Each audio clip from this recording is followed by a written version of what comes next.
성경 주석가인 매튜 헨리라는 신학자가 있는데 그가 이러한 말을 했습니다. 예수님께서 죽으실 때에 유언을 남기셨다고 말하면서 이렇게 이제 글에 기록하고 있습니다.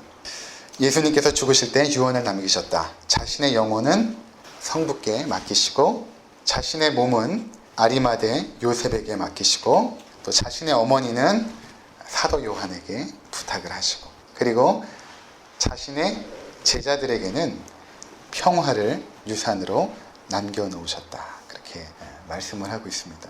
그래서 오늘 우리가 읽은 그 본문에 보면 특별히 27절을 중심으로 말씀을 나누게 될 터인데 평안을 너희에게 끼치노니 곧 나의 평안을 너희에게 주노라. 이렇게 말씀하고 있습니다. 여기서 평안을 너희에게 끼치노니 라고 했을 때 이 끼친다라는 단어가 원문의 표현을 보면 유산으로 남겨놓겠다라는 그런 의미인 것입니다. 그래서 아마 매튜 헨리가 그렇게 기록한 것 같습니다. 그래서 예수님께서 남겨주신 그 평화라는 그 유산, 그것이 무엇인지 우리가 오늘 함께 살펴보면서 평안을 누릴 수 있는 그런 시간이 되었으면 좋겠습니다. 삶은 문제의 연속입니다. 여전히 해결되지 않는 그 삶의 문제 속에서 우리의 삶은 그렇게 평안하지 않습니다. 세상에서 일어나는 크고 작은 사건과 사고들을 접하면 우리는 굉장히 불안해지죠. 특히 요즘 같은 세상에 들려오는 그 뉴스거리들 정말 마음을 섬뜩하게 합니다. 그 일이 나에게 일어나지 않을 보장이 없다는 것을 우리가 알고 있기 때문입니다. 언제 어떻게 나의 삶이 또는 우리 가족의 삶이 흔들릴지 알 수 없기 때문에 불안한 것입니다. 또한 우리 삶의 가장 실제적인 그 현실, 가장 실제적인 미래와 현실인 그 죽음을 생각해 보면 또 굉장히 두렵고 불안한 것입니다.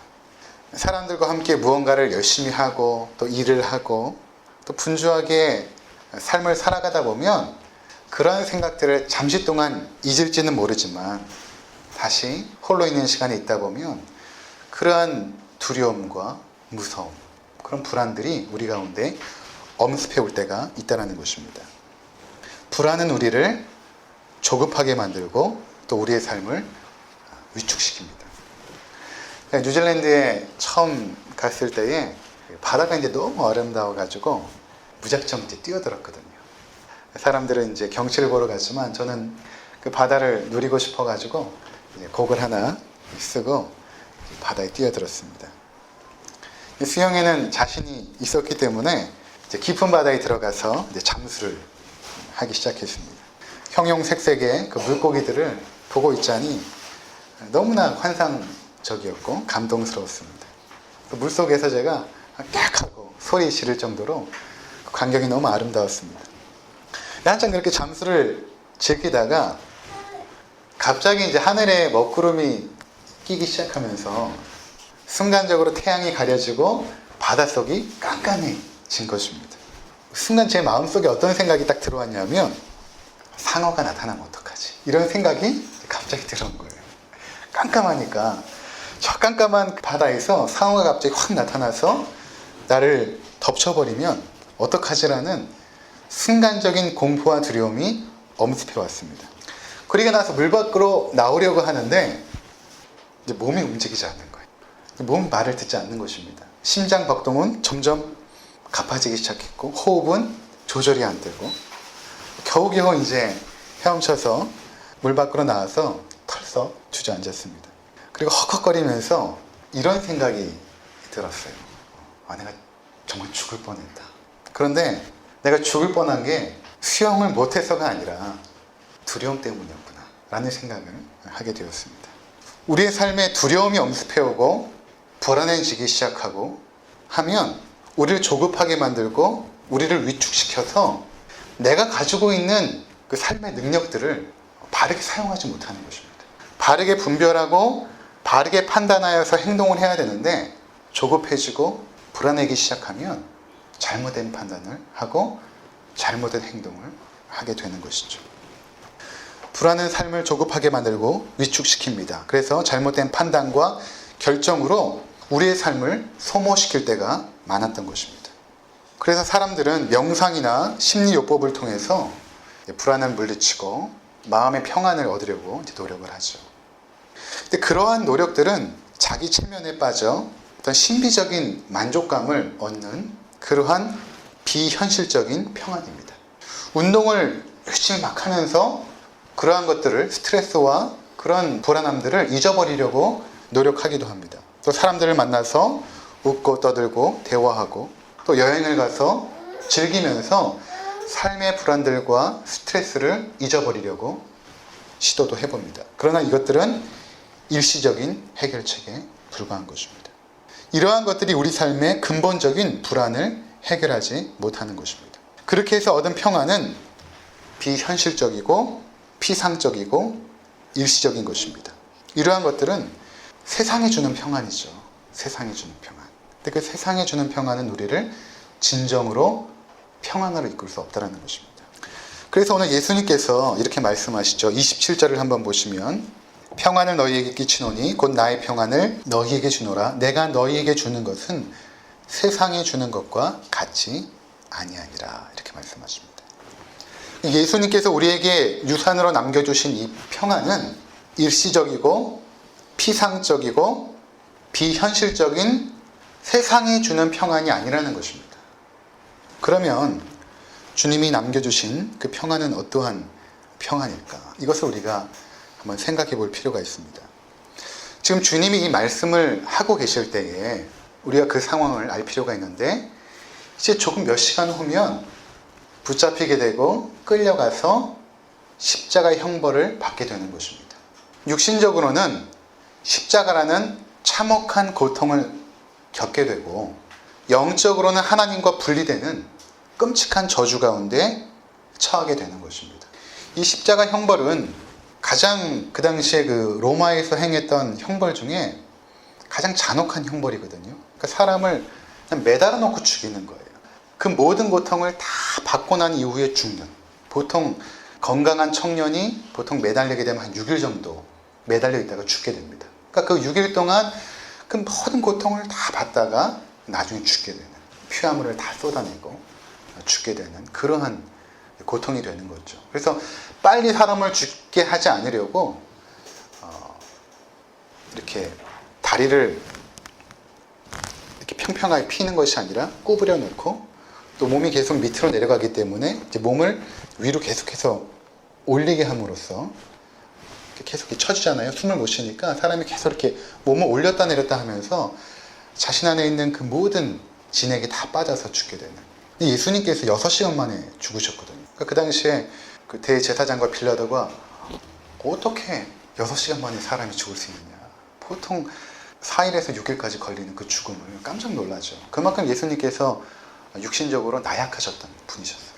하루 만에 이제 운명하시는데 그 끔찍한 십자가의 육신의 고통뿐만 아니라 하나님의 저주를 받는, 십자가는 하나님의 저주를 받게 되는 그 자리인데 하나님의 저주를 받게 되는 그 자리 앞에 나가면서 예수님께서 하신 말씀이 무엇인가 하면 내가 너희에게 평안을 주노라 이렇게 말씀하시는 것입니다. 무슨 말인가 하면 예수님은 그 끔찍한 현실 앞에서 지금 평안하셨던 것입니다. 어떻게 여러분 이해하시겠습니까? 정신이 명료하고 그리고 육신도 온전한 상태에서 바로 앞에 끔찍한 죽음이 놓여져 있는데 여러분 어떠하시겠어요? 굉장히 두렵고 공포스럽지 않겠습니까? 그런데 예수님께서는 그 순간에도 평안하셨어요. 그래서 예수님께서는 내가 누리고 있는 이 평강을 너희에게 유산으로 남겨주고 가겠다. 이렇게 말씀하시는 것입니다. 그러니까 이 주님께서 남겨주시는 이 평강은 굉장히 놀라운 평강인 거예요. 어떠한 상황과 환경 속에서도 흔들림 없는 절대 평안. 그것을 우리에게 약속하고 있다는 것입니다. 자, 그렇다면 주님께서 남겨주신 이 평강은 어떠한 평강인가? 우리가 3가지 측면에서 살펴보고자 하는 것입니다. 첫 번째로는 우리가 하나님과 수직적으로 화평할 때에 근본적으로 평강을 누리게 됩니다. 그 첫 번째 가장 근원적인 평안의 조건인 것입니다. 하나님과의 그 관계에서 화평을 깨는 것이 무엇인가 하면 죄입니다. 그래서 우리가 죄를 지으면 평강이 깨어져요. 평안이 없습니다. 가장 근본적인 죄는 하나님을 믿지 않고 그분의 말씀에 순종하지 않고 불순종하면서 내가 나의 삶을 스스로 결정하고 행동하고 살아가는 것입니다. 이것이 죄의 근본이거든요. 죄의 뿌리입니다. 그러한 삶을 우리가 살아가게 되면 결코 평안하지 않습니다. 이사야 48장 22절에 이렇게 말합니다. 여호와께서 말씀하시되 악인에게는 평강이 없다 하셨느니라. 이사야 58장 21절 내 하나님의 말씀에 악인에게는 평강이 없다 하셨느니라. 예레미야 6장 14절 그들이 내 백성의 상처를 가볍게 여기면서 말하기를 평강하다 평강하다 하나 평강이 없도다. 그렇게 말합니다. 예레미야 당시에 하나님의 말씀을 전한다고 했던 그 선지자들, 그들 가운데 거짓된 선지자들이 있었는데 그 거짓 선지자들이 뭐라고 외쳤냐면 그들의 그 죄악들을 가볍게 여기면서 평강하다 평강하다 외쳤다는 것입니다. 거짓 평안을 외친 것이죠. 그러니까 죄를 가볍게 여기는 곳에 평강이 없어요.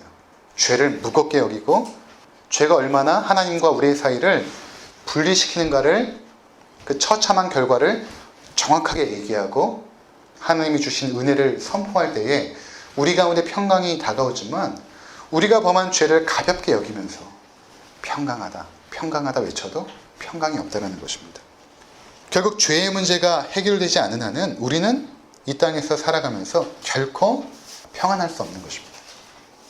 그런데 이러한 죄의 문제를 누가 해결하셨습니까? 예수 그리스도께서 해결하신 것입니다. 그래서 구약에서 이 땅 가운데 오실 그 메시아에 대해서 이렇게 소개하고 있거든요. 이사야 9장 6절에 보면 이렇게 말합니다. 이는 한 아기가 우리에게 낳고 한 아들을 우리에게 주신 바 되었는데 우리에게 오실 그 메시아는 아기의 모습으로 오신다라는 것입니다. 그런데 그 어깨에는 정사를 메었고 그 이름은 기묘자라 모사라 전능하신 하나님이시라 영존하신 아버지라. 그러니까 우리에게 오실 그 메시아는 아기의 모습으로 오실 것인데 그분은 전능하신 하나님이라는 것입니다. 영존하신 아버지라. 그러면서 마지막에 평강의 왕이라 할 것입니다. 이렇게 말씀하십니다. 예수님께서 우리에게 평강의 왕으로 오셨다는 것입니다. 평강의 왕으로 오셨다는 것은 하나님과 우리 사이에 막혀있는 죄의 문제를 해결하사 우리 가운데 평강을 주실 뿐만 아니라 우리의 왕으로 다스리시면서 우리를 평강으로 인도하시는 그 왕, 그분이 바로 예수 그리스도임을 말씀하고 있다는 것입니다. 로마서 5장 1절에 이렇게 말씀합니다. 그러므로 우리가 믿음으로 말미암아 의롭다 하심을 받았으니 우리 주 예수 그리스도로 말미암아 하나님과 화평을 누리자. 지난 시간에 제가 구원의 목적이 천당 가는 것이 아니라 하나님과 교제하는 것이라고 말씀을 드렸습니다. 하나님과 교제하는 것. 우리 안에 내주하시는 성령님과 함께 인격적인 그 교제를 누리는 것이 그 구원의 목적인데 이 로마서 5장 1절에도 이렇게 말하고 있어요. 우리가 믿음으로 의롭다함을 받았으니 예수 그리스도를 우리가 믿음으로 말미암아 의롭다함을 받았으니 그 의롭게 하신 주 예수 그리스도로 말미암아 하나님과 화평을 누리자. 구원의 축복인 거죠. 하나님과 누리는 그 화평. 구원의 목적인 것입니다. 로마서 5장 10절 곧 우리가 죄인 되었을 때에 그의 아들의 죽으심으로 말미암아 하나님과 화목하게 되었은즉 우리가 하나님과 원수 되어서 늘 죄에 눌려 살 때에 그때 하나님께서 우리에게 사랑을 베풀어 주시고 예수 그리스도를 보내사 십자가에 죽게 하심으로 우리를 하나님과 화목하게 하셨다는 것입니다. 그래서 화목하게 된 자로서는 더욱 그의 살아나심으로 말미암아 구원을 받을 것이라. 그뿐 아니라 이제 우리로 화목하게 하신 우리 주 예수 그리스도로 말미암아 하나님 안에서 또한 즐거워하느니라. 이렇게 말씀하십니다. 구원의 아름다운 모습, 하나님과 화평을 누리고 그 평안한 가운데서 살아가는 그 아름다운 모습. 성경에 보면 화목 또는 화평, 평안 이 모든 것이 똑같은 단어예요. 피스라는 똑같은 단어입니다. 그래서 여러분들이 오해가 없으셨으면 좋겠어요. 예수 그리스도로 말미암아 우리의 죄가 사해짐으로 말미암아 우리는 하나님과 화평해지고 그 결과 우리 가운데 주어지는 것이 평안이라는 것입니다. 그래서 우리가 이 예수님을 주요 그리스도로 믿지 않으면 우리의 삶은 결코 평안할 수가 없는 것입니다. 그러나 이 예수 그리스도를 나의 주요 그리스도로 믿게 되면 하나님께서 우리 가운데 평안을 주시는 것입니다. 죄의 문제가 해결되어 죄의 결과인 죽음이 사라졌으므로 더 이상 두려워하지 않는 것이죠. 죽음에 대한 공포와 두려움이 우리를 짓누르지 못합니다. 그래서 우리 가운데 평안함이 찾아오는 것입니다. 자, 이렇게 우리가 하나님의 말씀에 순종하지 않고 그분을 의존하지 않고 내가 내 인생의 주인이 되어서 살아가는 것을 원죄라고 한다면, 그 죄의 뿌리거든요. 그 원죄라고 한다면 그 결과 우리가 행하는 그 모든 생각과 말과 행동들이 자범죄입니다. 거기에서 파생된 그 모든 죄악들, 자범죄라고 말하는데, 그러한 죄들을 범하게 돼도 평강이 깨어져요. 우리의 생각 속에서 죄를 짓게 되거나 우리의 말을 통해서 죄를 짓게 되거나 행동으로 죄를 짓게 되면 불안해집니다.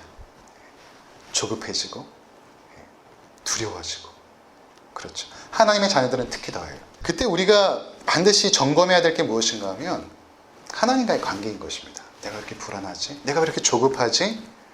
내가 왜 이렇게 뭔가 두렵지? 사로잡히게 될 때 하나님과 나 사이에 막혀있는 담은 없는가? 이것을 먼저 점검해 봐야 돼요. 결국 죄거든요. 내가 하나님 앞에서 부끄러운 죄를 지은 것이 뭐가 있을까? 생각해 보아야 된다는 것입니다. 그래서 다윗이 늘 하나님의 임재 가운데 그분을 찬양하고 예배하는 삶을 살다가 밧세바라는 여인을 보고 그를 유혹하고 결국에는 간음을 범하죠. 그리고 그의 남편을 전쟁에 보내서 살인하게 되는 살인 교살죄를 범하지 않습니까? 그가 죄를 범하고 난 이후에 그가 첫 번째로 깨달았던 것이 무엇인가 하면 하나님과의 관계가 깨어져 버린 거예요. 그래서 늘 함께 있었던 그 성령의 임재를 더 이상 느끼지 못합니다. 그리고 나서 그가 나단의 책망을 받고 하나님 앞에 나와서 간절하게 죄의 고백을 하면서 이렇게 고백하죠. 내가 하나님 앞에 죄인입니다. 내가 모태에서부터 하나님 앞에 죄인입니다. 그러면서 성령의 나를 떠나지 마옵소서. 그 구원의 즐거움을 다시 한번 나에게 회복시켜 주옵소서. 시편 51편에 그렇게 다윗이 고백하지 않습니까? 그러니까 우리가 죄를 범하게 되면 하나님과의 이 화평의 관계가 깨어져 버립니다. 그리고 두려움과 불안과 조급함이 엄습해 온다는 것입니다. 두 번째로 우리가 살펴볼 것은 무엇인가 하면 수평적인 인간관계에서의 그 평안입니다. 하나님과 우리가 화평하게 되면 수평적인 인간관계에서 평안을 누리게 됩니다. 에베소서 2장 14절에 보면 이렇게 말씀하고 있습니다. 그는 우리의 화평이신지라 둘로 하나를 만드사 원수된 것 곧 중간에 막힌 담을 자기 육체로 하시고 법조문으로 된 계명의 율법을 폐하셨으니 자기 안에서 한 세 사람을 지어 화평하게 하시고 또 십자가로 이 둘을 한 몸으로 하나님과 화목하게 하려 하심이라. 원수된 것을 십자가로 소멸하시고 또 오셔서 먼데 있는 너에게 평안을 전하시고 가까운 데 있는 자들에게 평안을 전하셨으니 이는 그로 말미암아 우리들이 한 성령 안에서 아버지께 나아감을 얻게 하려 하심이라. 여기까지만 우리 보도록 하겠습니다. 예수님께서 우리 가운데 오셔서 하나님과 우리 사이에 막힌 담을 허셨죠. 십자가로 말미암아 죄의 문제를 해결하심으로 허셨습니다. 그래서 하나님과 우리 사이가 화평하게 됐어요. 그 결과 어떻게 됐냐면 여기서 이 둘로 자기 안에서 세 사람을 지어 화평하게 하셨다 15절에 말하고 있는데, 이 둘이라는 건 무엇인가 하면 유대인과 이방인을 말합니다. 유대인에게 있어서 이방인들은 하나님과 원수된 자였거든요. 결국 화평할 수가 없었어요. 그런데 예수 그리스도께서 하나님과 우리 사이에 십자가로 말미암아 화평케 한 후에 이방인과 유대인들을 한 세 사람으로 만들어서 화평하게 하셨다는 것입니다. 그러니까 우리가 하나님과 화평하게 되면 그 결과 원수되었던 자들과 또는 나와 등을 돌렸던 자들과 화평하게 된다는 것입니다. 사람 사이에 누리는 그 평안, 그것을 의미하는 것입니다. 그래서 우리가 사람 사이에 갈등이 있을 때에 상대방에게서 문제를 먼저 찾기 전에 나와 하나님과의 관계를 살펴보아야 되는 것입니다. 많은 경우에 나와 하나님 사이의 관계가 막혀 있어서 사람 사이의 관계가 막혀 있는 경우가 많이 있습니다. 하나님과 인격적인 교제 속에서 평화를 누리게 되면 그 은혜의 그 방향이 어떻게 흘러가냐 하면 수평적인 사람을 포용하고 용서하고 사랑하고 보듬어 주는 이러한 에너지로 이렇게 수평적으로 흘러가게 되거든요. 그래서 예수님께서 너희와 하나님과의 관계도 중요하지만 또 중요한 게 있는데 너희와 사람 사이의 화평의 관계도 굉장히 중요하다 이렇게 말씀하십니다. 마태복음 5장 23절 24절 우리 한번 보도록 하겠습니다. 그러므로 예물을 제단에 드리려다가 거기서 내 형제에게 원망 들을 만한 일이 있는 것이 생각나거든 예물을 제단 앞에 두고 먼저 가서 형제와 화목하고 그 후에 와서 예물을 드리라. 하나님 앞에 나와서 예배드리고 또 경배하고 예물을 드리려고 하는데 형제에게 잘못한 것이 생각나는 거예요. 형제에게 내가 죄를 범한 것, 그 사람의 마음을 아프게 한 것, 생각나는 거예요.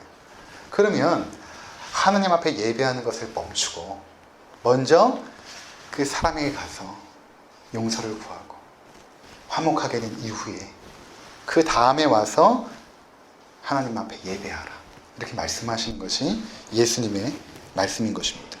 그 사람 사이의 관계에서 화평하지 못하면서 하나님 앞에 드려지는 그 예배를 하나님은 기뻐하지 않는다는 것입니다.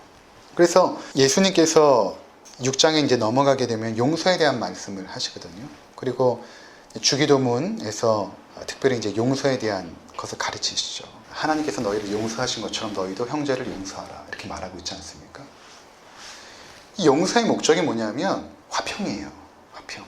하나님께서 우리를 용서하심으로 하나님과 우리가 화평된 것처럼 너희가 수평적인 형제의 관계에서 죄를 용서하고 또 너희가 죄를 범했으면 형제에게 가서 죄를 고백함으로 용서를 받고 화평을 이뤄라, 화목을 이뤄라 라는 것입니다.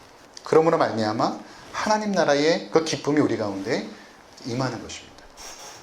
그러니까 우리가 형제의 관계 가운데 있어서도 이 화평이 굉장히 중요하다라고 말씀하고 있다는 것입니다. 세 번째는 자기 자신과의 관계에서 이 평안입니다. 그래서 어떤 것이냐면 우리 자신을 하나님 앞에서 인정하고 수용하는 데서 오는 평안입니다. 뿐만 아니라 내가 지금 처한 환경과 상황과 그 모든 것들을 수용하고 인정함으로 오는 평안. 이것이 하나님의 계획과 섭리와 뜻 가운데 있다는 것을 내가 믿고 신뢰함으로 누리는 평안을 의미하는 것이거든요. 그래서 예수님께서 지금 십자가를 앞에 두고 절대 평안을 누릴 수 있었던 것은 이것이 하나님의 뜻과 계획과 목적이 있다는 것을 예수님이 신뢰했기 때문에 그런 것입니다. 바울이 복음을 전하러 아시아로 향하고 있는데 밤의 환상 중에 마게도냐에서 한 사람이 손짓을 하면서 이리로 와서 우리를 도와라. 환상을 보고 나서 마게도냐 쪽으로 뒤를 돌리죠. 그래서 첫 번째 만난 곳이 빌립보 성입니다. 이 빌립보 성에서 복음을 전하다가 억울한 누명을 쓰고 옷이 다 벗겨진 채에 채찍에 맞고 조롱을 받습니다. 여러분 생각해 보세요. 하나님의 뜻을 그가 알고 나서 하나님의 뜻대로 내가 이곳에서 복음을 전해야겠다라고 갔는데 거기서 조롱을 받고 모욕을 받고 채찍에 맞고 결국 감옥에 갇힙니다. 근데 그 감옥에 이제 바울과 실라가 갇혀 있으면서 억울해하거나 불안해하지 않습니다. 하나님을 찬양합니다. 밤에 감옥에서 하나님 앞에 그렇게 찬양을 드려요. 어떻게 바울과 실라가 그 환경 속에서 두려워하지 않고 하나님을 찬양할 수 있었을까?